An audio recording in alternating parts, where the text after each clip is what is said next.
So this is just after 8:30 or 8:30 hours GMT on Wednesday, the 29th of December 2021. This is part A of the KhoodeelaarTV television channel being broadcast only on the internet, not on satellite, not on terrestrial, not on cable platforms. And this is being broadcast at shortly after 08:30. Well, 08:31 hours GMT on Wednesday, the 29th of December 2021. This is a campaign broadcast. It's not a commercial broadcast. It's totally 100% broadcast on not-for-profit basis. And it is part of the nearly 70 years old movement that includes the movement for the defense of the community in the East End of London. And this is something that is unique, literally unique, and no similar program, no similar broadcast, no similar range or quality or standard or morality or ethics can be found anywhere else on any platform, terrestrial, satellite, cable, or internet. And this description includes the operations by the various so-called mainstream kind of big-sized media corporations in the USA, in the UK, in North America, elsewhere, and in the Western European hemispheres. And this piece on the front page of the Financial Crimes, we call it Financial Crimes because it is not truthful. And it is part of the narrative, the agenda of the big business conglomerates, as well as the military industrial complex and its agenda, as interpreted by the Western European states and powers. In our disclaimer saying that there is no other platform or program that can be compared to this world exclusive broadcast, we are now headlining this as the BabyAngelGeronimo editions. Now, there are two items in the Financial Times which in effect behaves as financial crimes, as I said just now. There are two items about courts of law in Russia, and let's see, one is court of law in Russia and the other is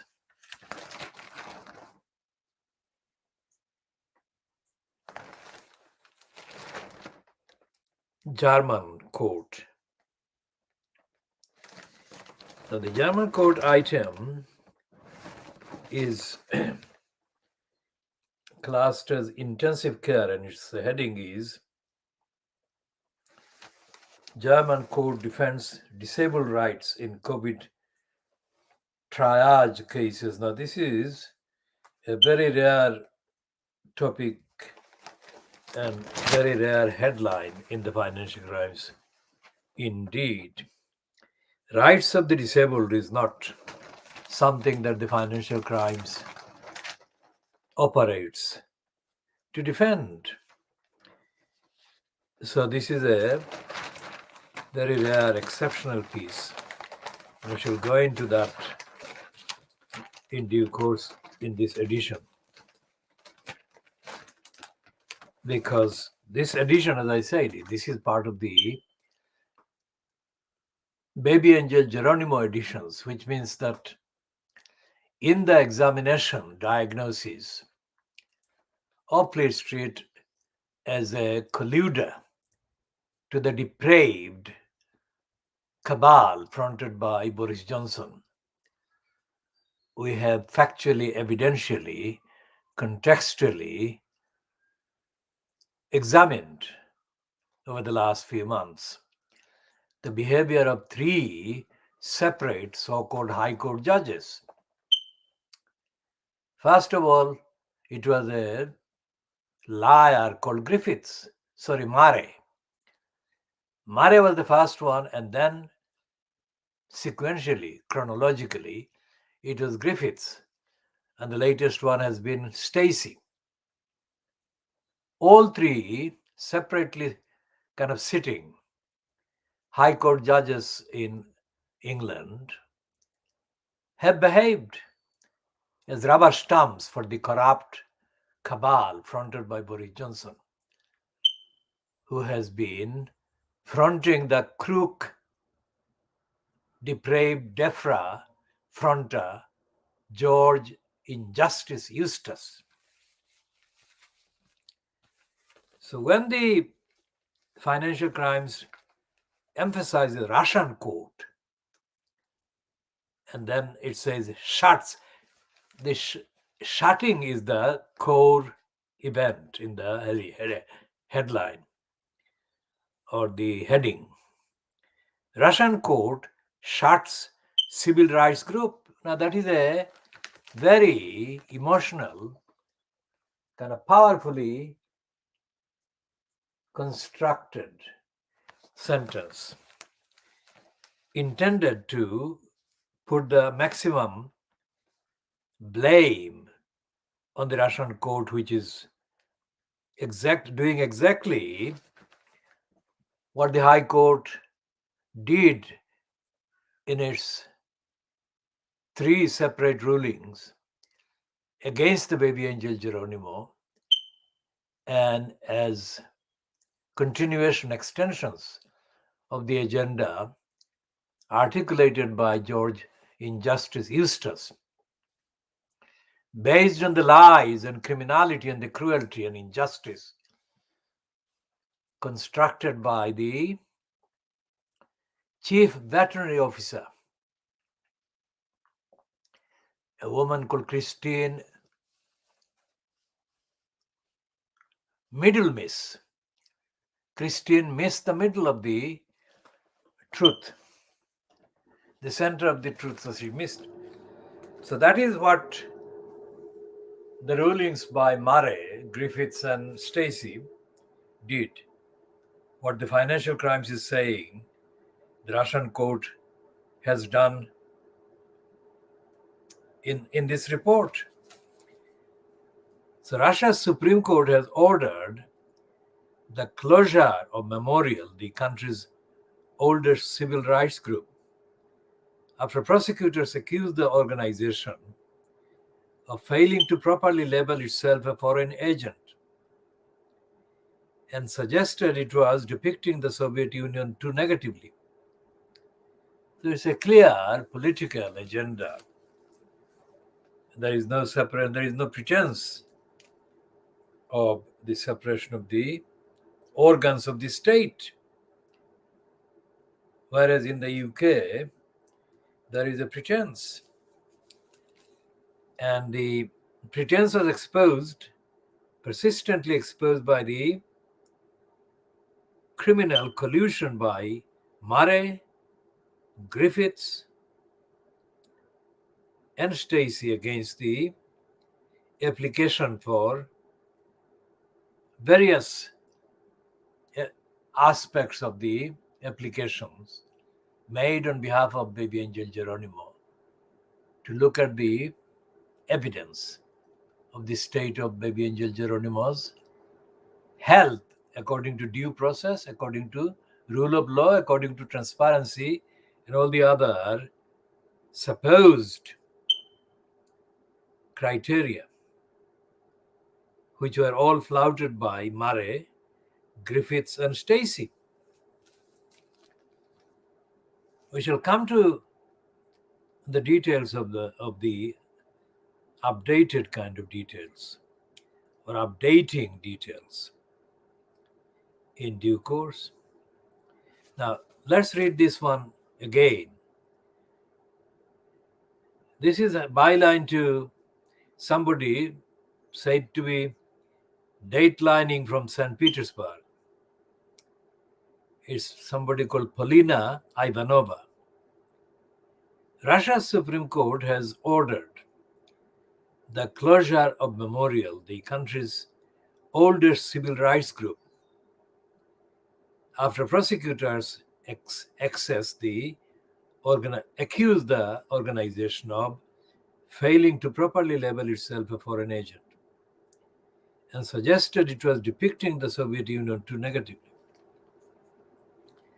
And the next paragraph is the legal action capped a year of unprecedented crackdown on dissent by the Kremlin, including the jailing of opposition leader Alexei Navalny and pressure on activists and independent journalists, as well as other political opponents of President Vladimir Putin.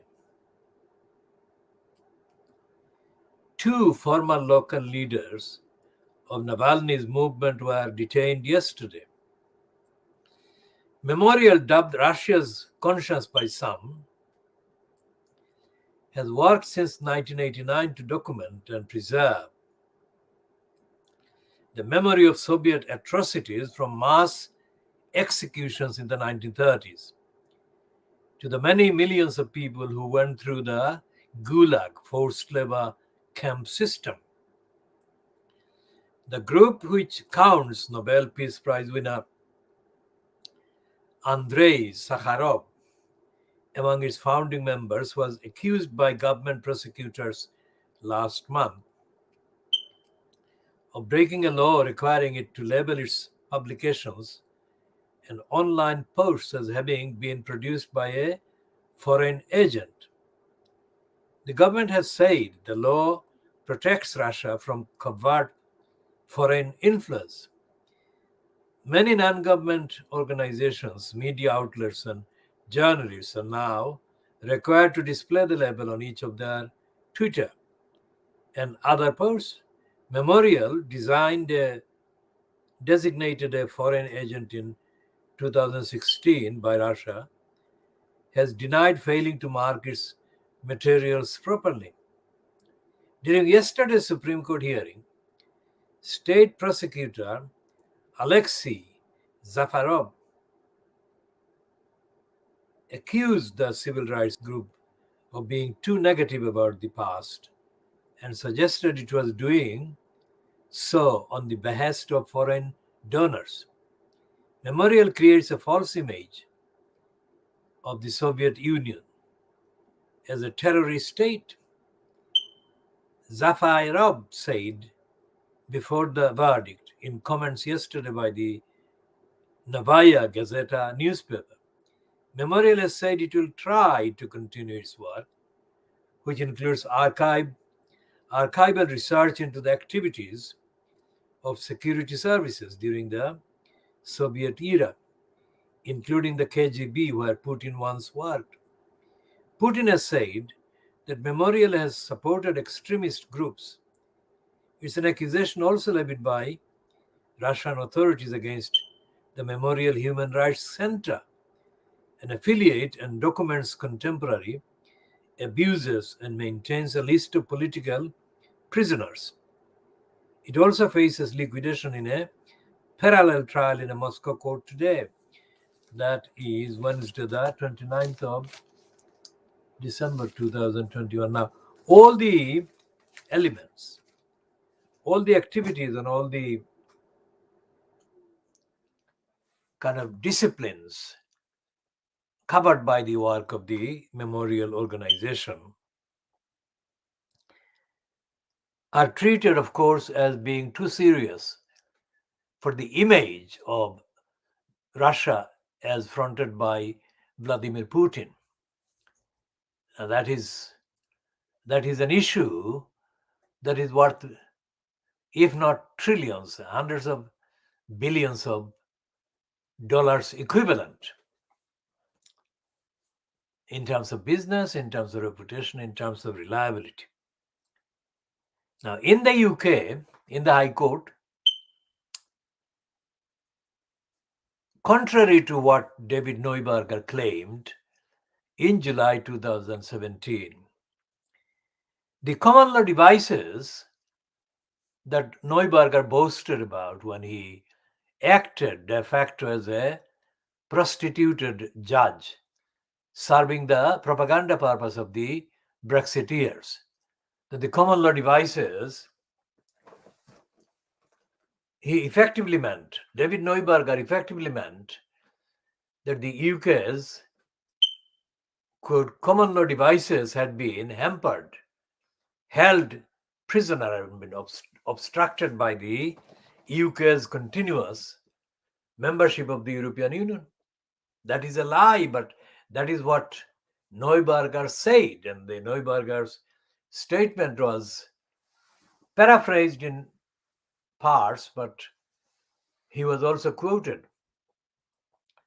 by Martin Bentham in the piece on the Evening Standard's No Standards website, dated the 4th of July 2017.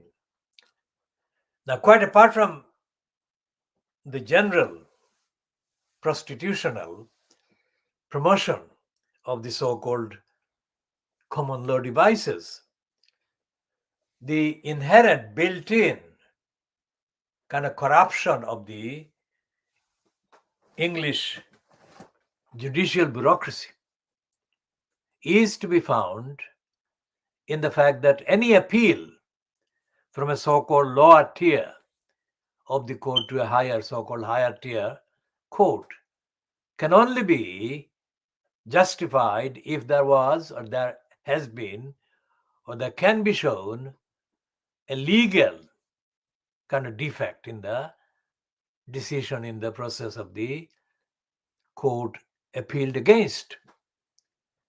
Now, this is not at all an honest arrangement, and it's not a moral arrangement.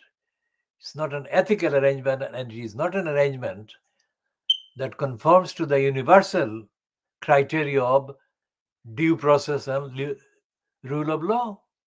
Why? Because if an appeal is only limited, this is a limitation. Appeal is not an open kind of process available to the appellant or intended appellant. This limitation on the process of appeal actually denies the idea of appeal, the purpose of the appeal, because most corrupt and most corrupting impunity that is given to the judges in the English bureaucracy, English legal bureaucracy, English judicial bureaucracy, is covered by the general corruption called judicial independence or a judicial decision. That means that all the illegalities, all the flouting of the law by the judge or the judges, if there are more than one in a particular sitting, all the illegalities are covered by their de facto impunity from accountability and challenge by the very general and misleading and false kind of provision that their decisions are judicial decisions, cannot be appealed against, cannot be complained against. So that narrows the ground and the option for appeal to just what is supposed to be the ground on law, wrong law or the faulty law or the misapplication of the law, which cannot be most of the times cannot be established, because the counter arguments against the appeal and against the appellant is wrongly covered by the provision of the judicial independence and judicial decision. So if anyone wants to kind of appeal any, let's say, memorial cannot appeal against the Supreme Court, of course. The Supreme Court of Russia or the Supreme Court of any other country. Because most of the appeals, most of the challenges, most of the disagreements with the decision by the so-called highest court of the land take up a lifetime of waiting and meddling and bureaucratic kind of interference. So the judiciary in England, as is the judiciary in Russia, is corrupt to the core, prejudiced and biased, and is illegal, operating illegally, and the legality and illegality defined in this statement by international objective criteria and standards.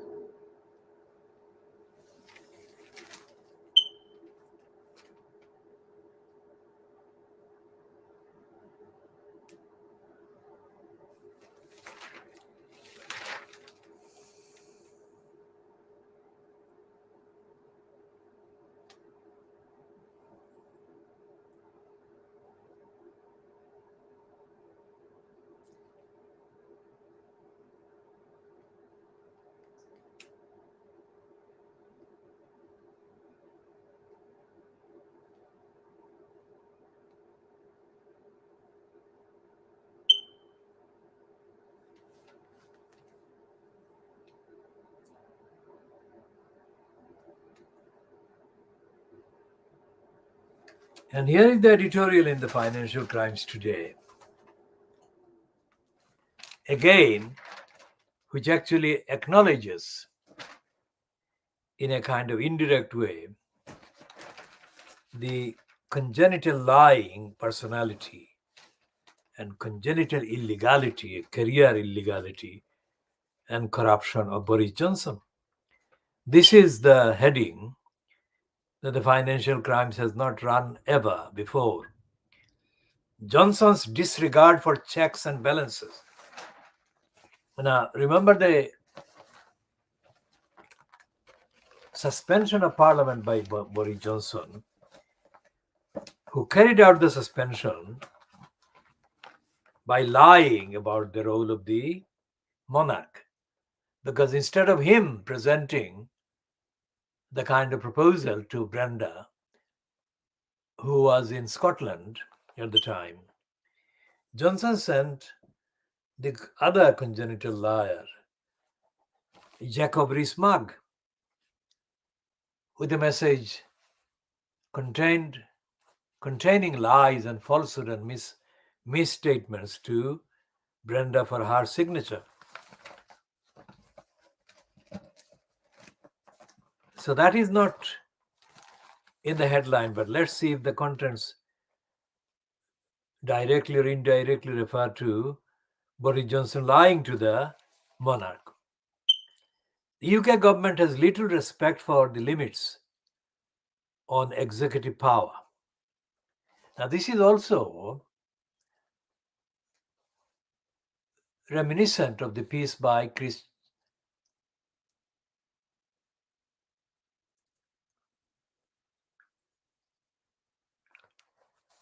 the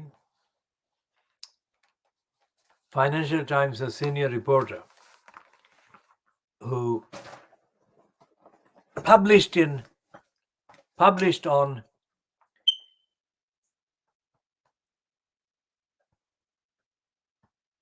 30th of August a piece about the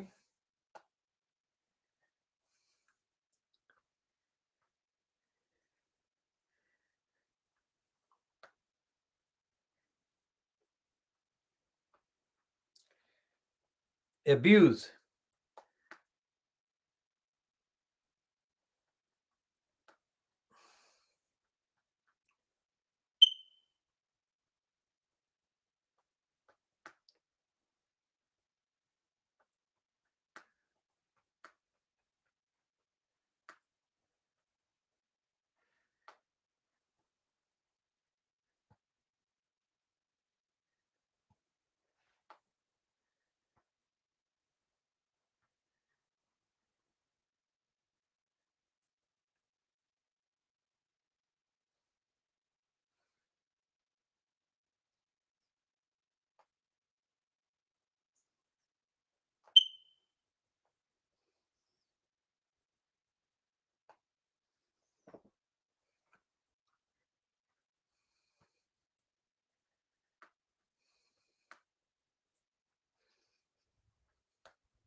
So what they're saying in the Financial Times belated editorial is what this returning kind of Financial Times senior reporter returning from Newsnight published as notebook, his first notebook on the return to the financial crimes from the BBC. What he said was that civil servants were going out of their way to protect ministers from disclosure or publicity. And he said that ministers were openly denying the duty to observe statutes, acts of parliament like the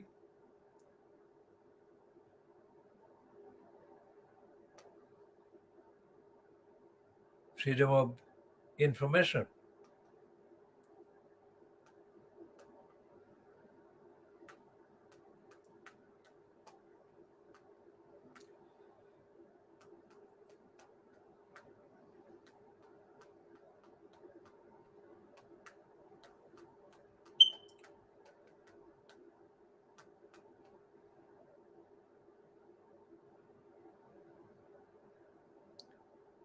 Now, this is the headline to the piece.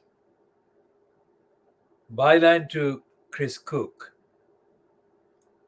in August 2021. Headline is UK officials are going to great lengths to keep their secret secret. Now, this item was published, although it was posted online and dated the 30th of August. It was actually posted on the 31st, published on the 31st of August in the Financial Times.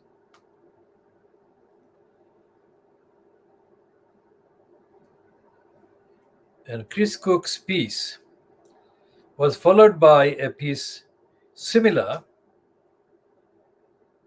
but less direct by the president of the Law Society of England and Wales, which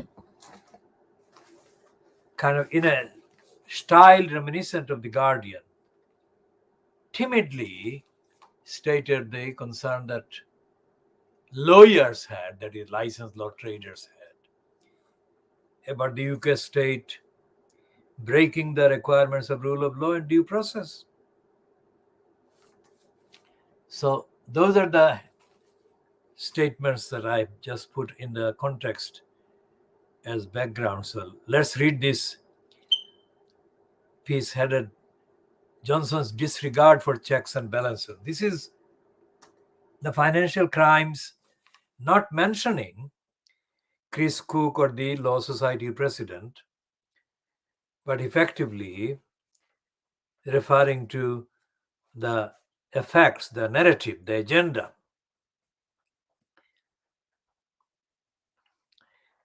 It said the last year, that is 2021, has seen rules to restrict the powers of judicial review, threats to the funding of the BBC, efforts to install cronies into key roles on public bodies, and draconian legislation curbing the power of protest. Now, this is a very short kind of sentence, but it actually contains all the wrongdoings that the Financial Crimes knows has been happening, but is not naming. For instance, the Financial Crimes has never actually referred to the depravity of the DEFRA organization, which is part of the government departmental kind of operations by the UK central government. The Financial Crimes has known, because all the evidence against the DEFRA, depraved DEFRA, conspiring for 4 years plus against the perfectly innocent and the healthiest BabyAngelGeronimo, all the evidence that were publicly issued by people who were opposing the depravity of the DEFRA department were known to the Financial Crimes as well as to others in Fleet Street. So the Financial Crimes made an intentional decision not to publish anything like what this editorial is suggesting it is concerned about. And that was part of the narrative, the part of the cruelty and lack of compassion agenda that has violated innocent lives right across the spectrum and is continuing to violate. So let's see this timid editorial in the Financial Crimes.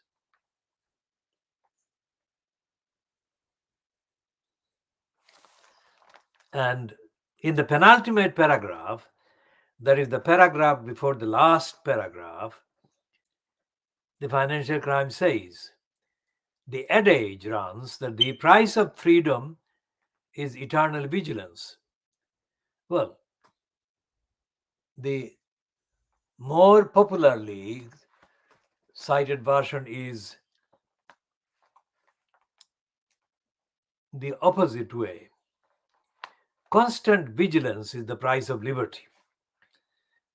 And the next sentence is, in the face of rising populism, Western democracies are having to confront the unpleasant fact that norms they had long taken for granted are less secure than they had wished to believe. Johnson's fault is less a desire to weaken democracy than not caring enough about defending it. But the dangers are the same. Now, this is the corruption of Fleet Street, corruption of Financial Crimes, which is what we say, that everything, every apparent statement or suggestion apparently critical of Johnson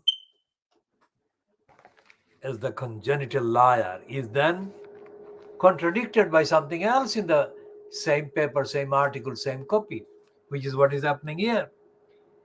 Johnson's fault is less. They're already denying that Johnson has the fault. Less a desire to weaken democracy than not caring enough about defending it. Now, anyone who has been reading the evidence, as reported by even Fleet Street over the last few months, will know that the financial crimes is lying there. That Johnson is not actually defending democracy at all.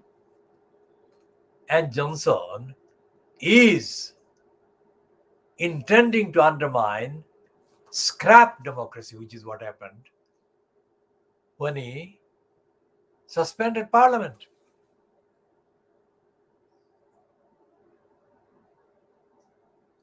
And then the financial crimes, the last paragraph, completely destroyed its own heading. This is the lie that they are saying in this sentence. The Conservatives have long prided themselves on defending the UK's institutions. They have not.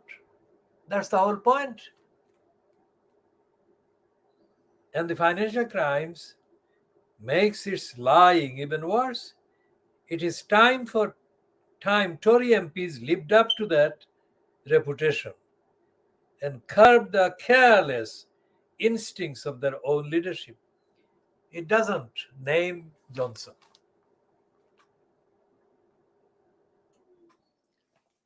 So this heading in the financial crime, Johnson's disregard for checks and balances, is doubly untruthful and misleading.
So what the financial crimes is saying in this heading, Johnson's disregard for checks and balances, is a contradictory heading.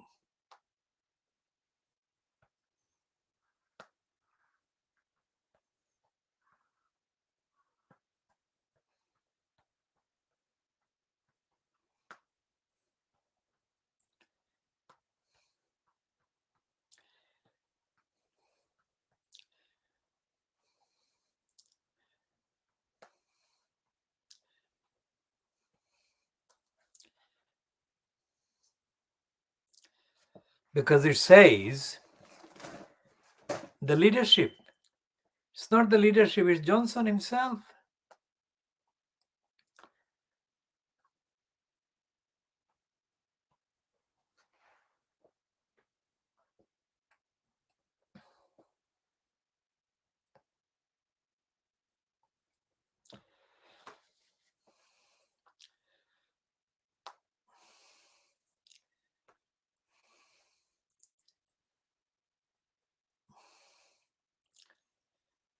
It says that the Conservatives have long prided themselves on defending the UK's institutions. Does that word institutions include the colonialist, imperialistic, racist institutions? The financial crimes doesn't say that, but that is what it means, because in the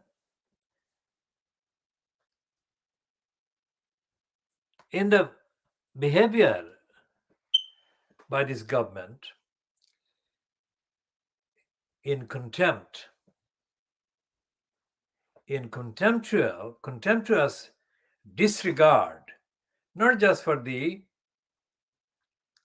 checks and balances that are mentioned in today's leader comment.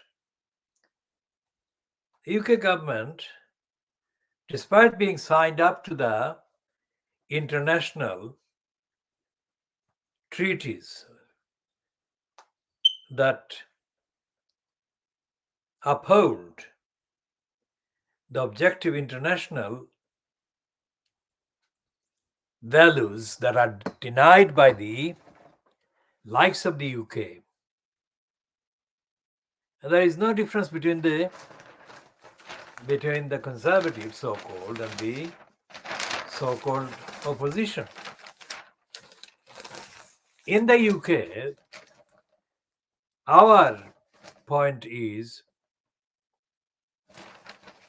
that Keir Starmer is the political murderer of the actual Labour Party as an opposition, as the democratic opposition to the current kind of regime.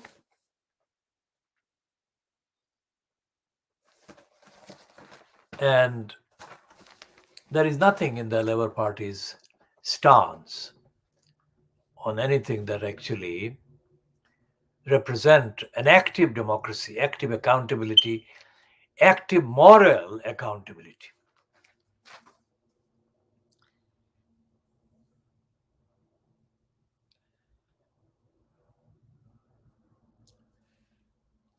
And this piece about the kind of betrayal of the Afghan people by the UK,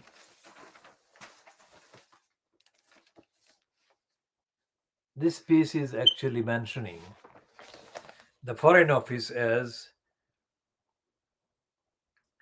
the once internationally lauded department.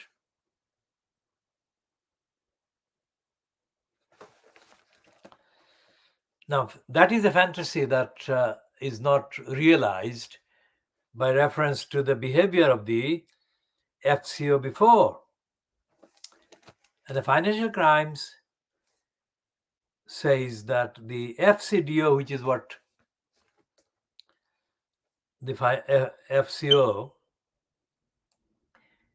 has been renamed. This is a piece by Laura Hughes, political and diplomatic correspondent. And what they're doing is focusing on current Foreign Secretary Liz Truss and saying that she has the responsibility for repairing tattered relations with the EU after Brexit. Now that's a contradiction in terms on the facts, because Liz Truss is one of the Brexiteers. She will not either have the intention or the will to repair anything. In fact, the worse the relationship with the EU, the better it is for her profile on the evidence.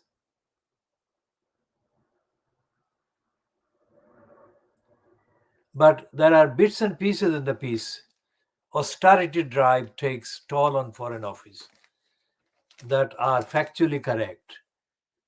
But when put together, this piece is as corrupt as the rest of the Financial Times. So we shall talk about the betrayal of the Afghans later, or in another part, another edition.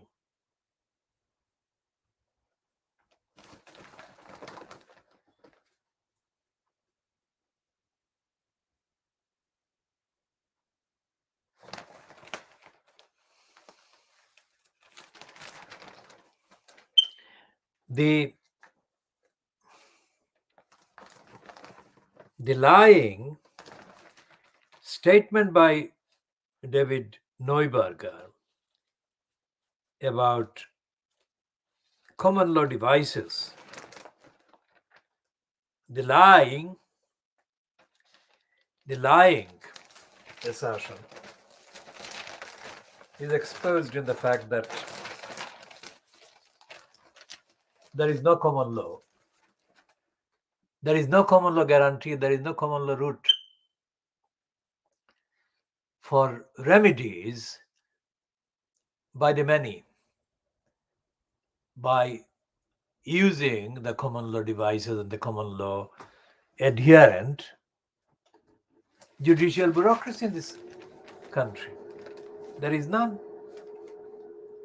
That's number one. Number two is too many acts of prejudice based on race, class, ethnicity, and faith. Too many acts of prejudice and depravity by the occupants in the course of the judicial kind of bureaucracy as judges at various tiers. Too many of them are prejudiced. And there is no forum. There is no forum in the UK, assuming UK is still existing, where the many, even notionally, even in theory, seek remedies. For state corruption, state abuse, and acts of criminality and murder and massacre committed by the state in the name of the state.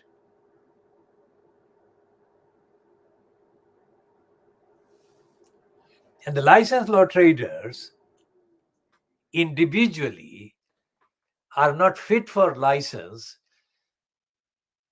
even if the licensing authorities like the INSOP Court and the Law Society were themselves separated from the personal upbringing of the licensed law trader, applicants and lay traders.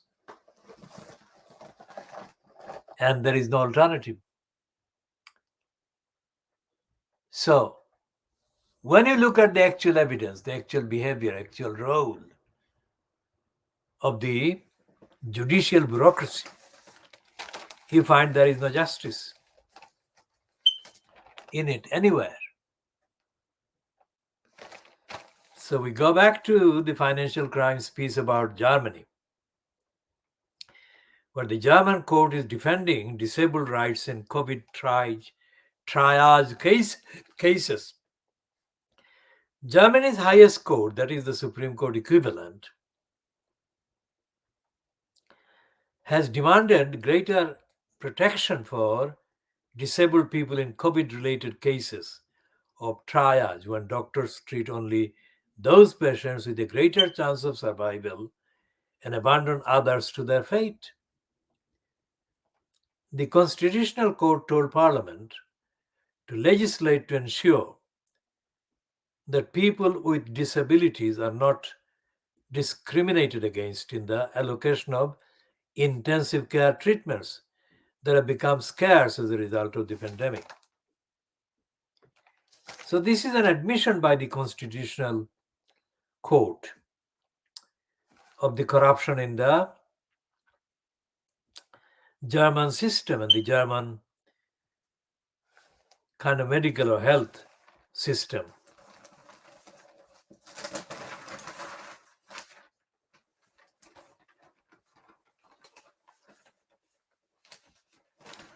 There is a piece in the Financial Crimes about Iran and USA. We shall not talk about that anymore in this edition at the time.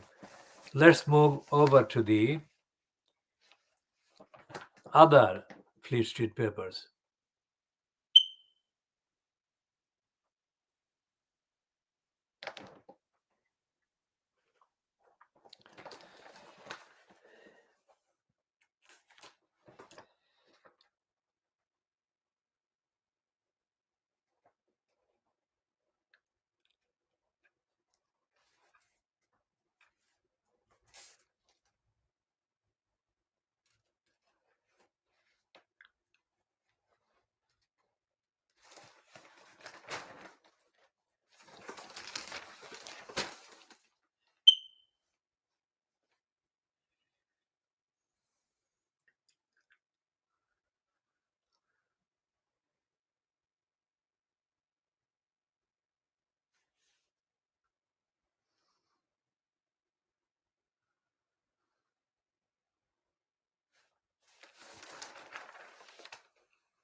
And there is an admission in the Fleet Street papers of their criminality and their cruelty, as well as an admission on the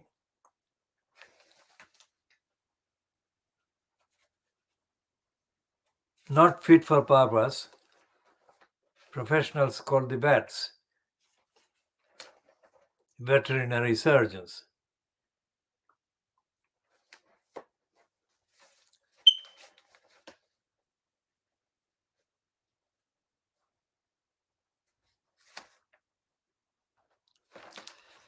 Because they are celebrating the murder of a squirrel they have been defaming collectively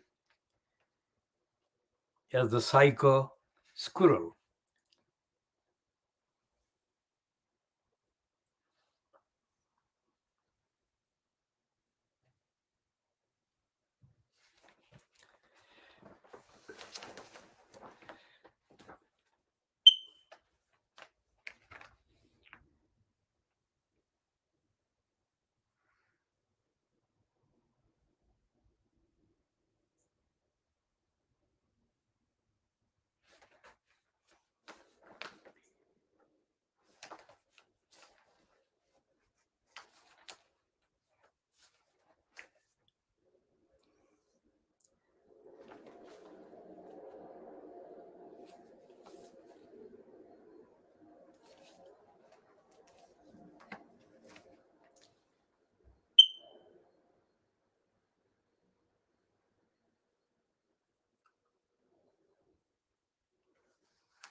And the Daily Scar is completely full of rubbish.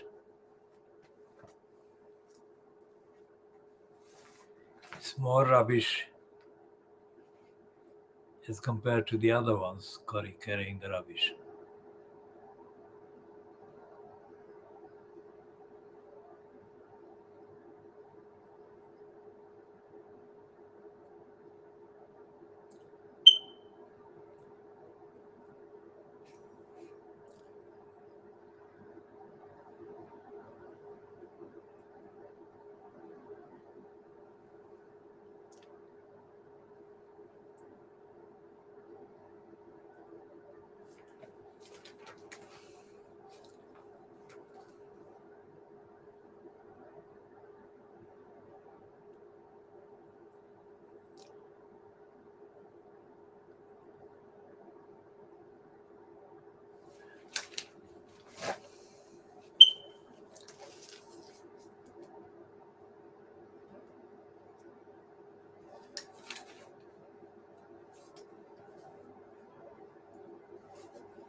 Now here is a comment in the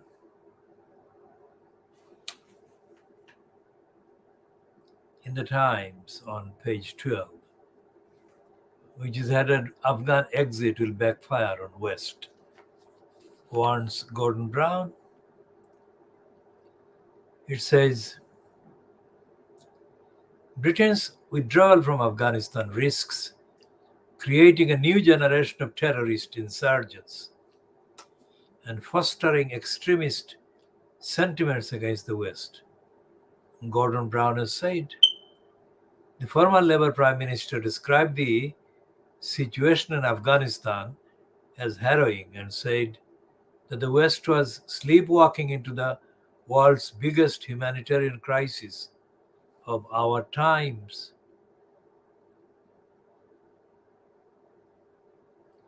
In an article for Times Red Box, Brown said he feared that abandoning the world's poorest people would feed anti-Western resentments that may come back to haunt us. Martin Griffiths, the United Nations Under Secretary General for Humanitarian Affairs, said last week that by the middle of next year, 97% of the Afghan population could be deemed too poor to fend for themselves. He said that 23 million people were already facing hunger. Now, what does that mean? It means that Gordon Brown is an opportunistic liar. Why? Because he boasted during a trip abroad, including in Africa, while he was in post as the occupant at number 10 Downing Street. Gordon Brown defiantly boasted that he would not say sorry for the British colonialism, imperialism, and that he would not say sorry for racism. What does it mean when he now says that British withdrawal from Afghanistan, the way it has been done, and the exposing of 97% of Afghans to hunger would come back to haunt the West, because the new younger Afghans harboring resentment against the West will become terrorists. It actually means that Gordon Brown, in common with the Conservative Prime Minister John Major at the time in 1992, when I broadcast on Channel 4 News slot,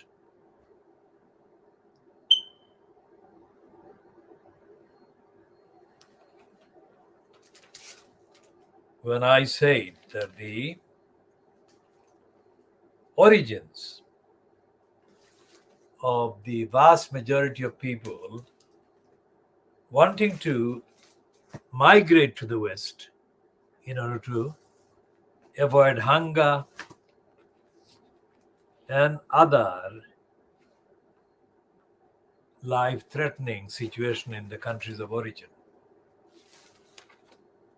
would come back to haunt the West unless the Western countries and states immediately began to take action to solve the problems in those countries themselves.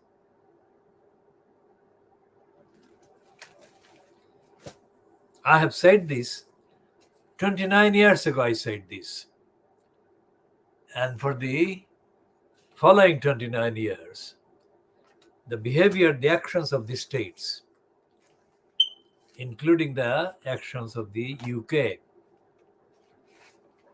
have confounded the problems and have created a situation where even the likes of Gordon Brown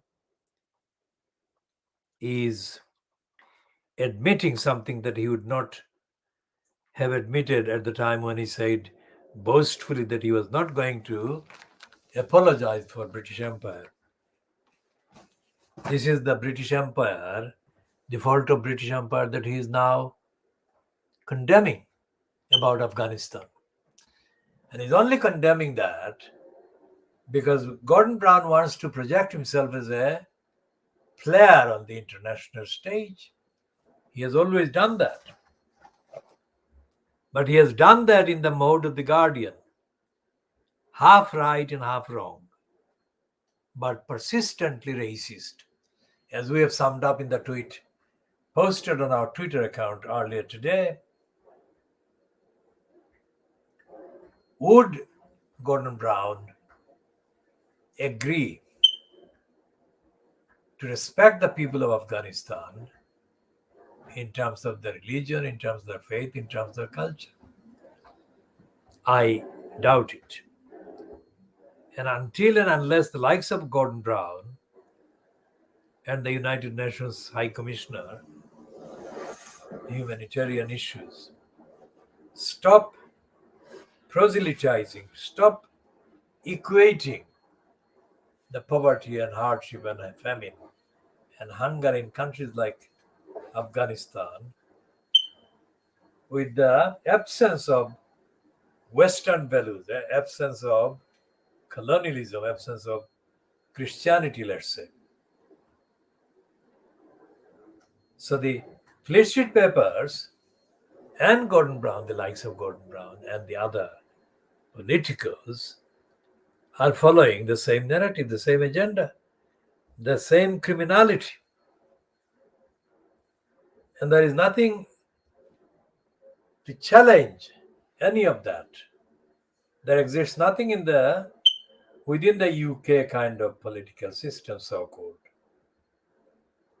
Not in the UK Parliament, not in the UK media, of course, and not in the UK academic institutions, and not in the UK parties, political parties.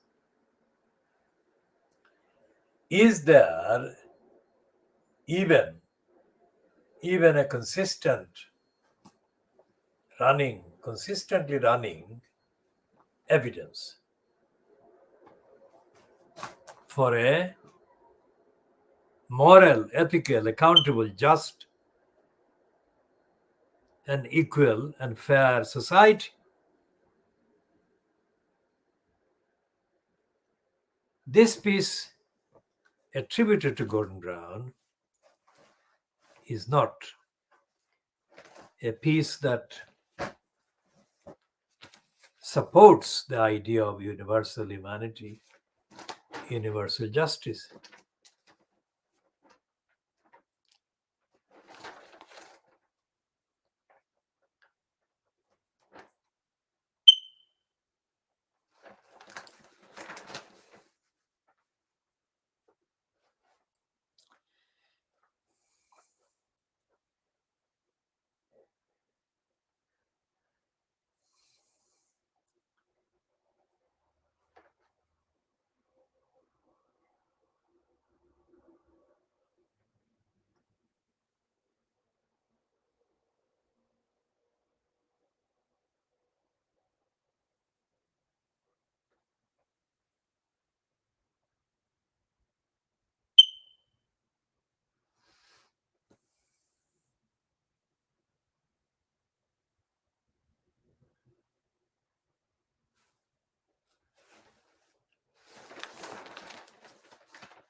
And the defamation of the victim of cruelty by the Daily Mail at the Fleet Street, defamation of the squirrel, actually confirms the inhumanity and cruelty and criminality of those who run, write and edit and commission the likes of the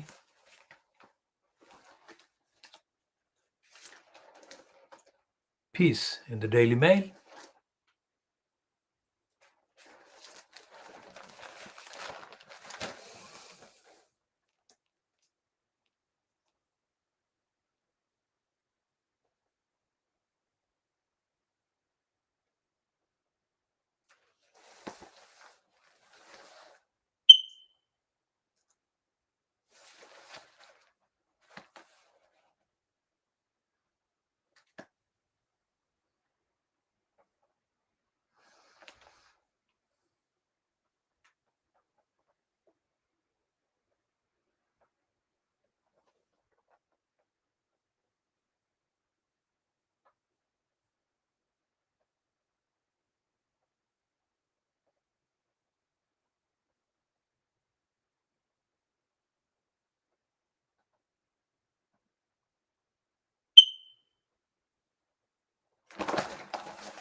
Now this is this front page splash by the Daily Mail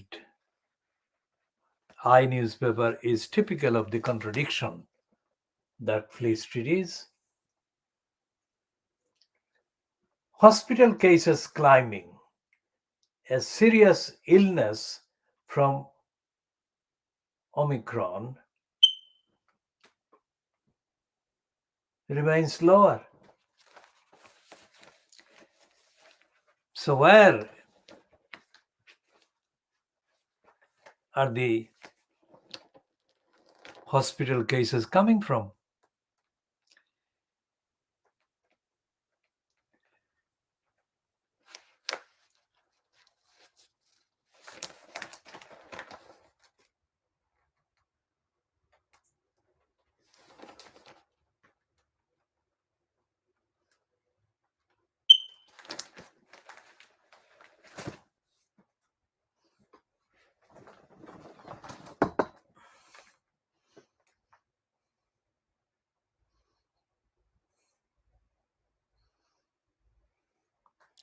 So we shall be continuing